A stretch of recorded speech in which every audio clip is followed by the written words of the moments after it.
গীতায় লেখা আছে, যখন তুমি কষ্ট আর কটু কথা দুটোই সহ্য করতে শুরু করবে তখন বুঝবে তুমি বাঁচতে শুরু করেছো।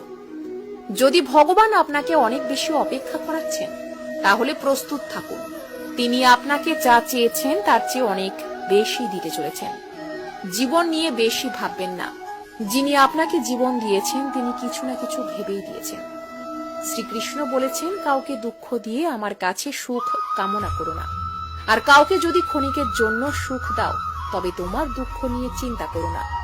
মৃত ব্যক্তিকে কাঁধ দেওয়াকে মানুষ যেমন পুণ্য বলে মনে করে, তেমনি জীবিত মানুষের পাশে থাকাকেও পুণ্য বলে ভাবতে শুরু করলে জীবন সহজ হয়ে যাবে। আমাদের অকারণে কোনো মানুষের সাথে দেখা হয় না।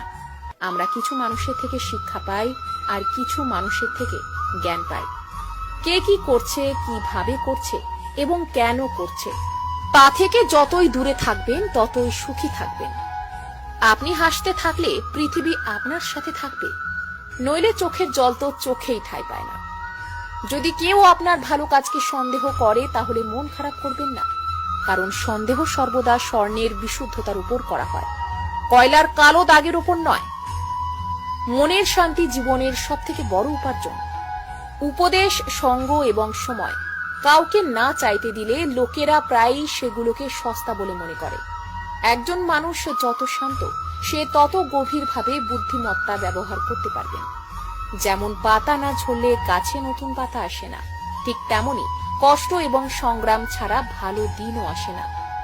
যে ব্যক্তি অল্পতেই খুশি তার কাছে সবচেয়ে বেশি খুশি আসে। যতক্ষণ আপনি ভয় পাবেন ততক্ষণ আপনার জীবনের সব সিদ্ধান্ত লোকেরাই নিয়ে নেবে। যারা আপনাকে সময় দেয় তাদের প্রতি সর্বদা আনুগত্য এবং ঋণী হয়ে থাকবেন। জীবনে অহংকার করো না, কারণ ভাগ্য সব সময় বদলায়। যেমনটি আয়না একই থাকে, শুধু প্রতিচ্ছবি বদলায়। শান্তিপ্রিয় মানুষ সুখে তাদের জীবন যাপন করে, তাদের ওপর জয় বা পরাজয়ের কোনো প্রভাব পড়ে না। শ্রীকৃষ্ণ বলেন, নরকের ভয় ছেড়ে দিন, কে জানে কোনটা পাপ কোনটা পুণ্য। শুধু দেখুন নিজের স্বার্থ পূরণের জন্য যেন আপনার দ্বারা কেউ দুঃখ না পায়। বাকি সব প্রকৃতির ওপর ছেড়ে দিন। অর্থ বড় না যোগ্যতা বড়, খারাপ সময়ে যে পাশে থাকে সেই সব থেকে বড়।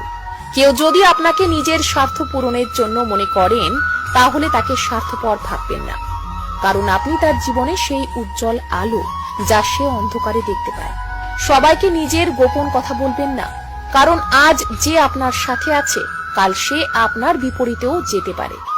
আপনি যদি ভগবান শ্রীকৃষ্ণের পরম ভক্ত হয়ে থাকেন তাহলে কমেন্টে একবার লিখুন, রাধে রাধে। জয় শ্রীকৃষ্ণ।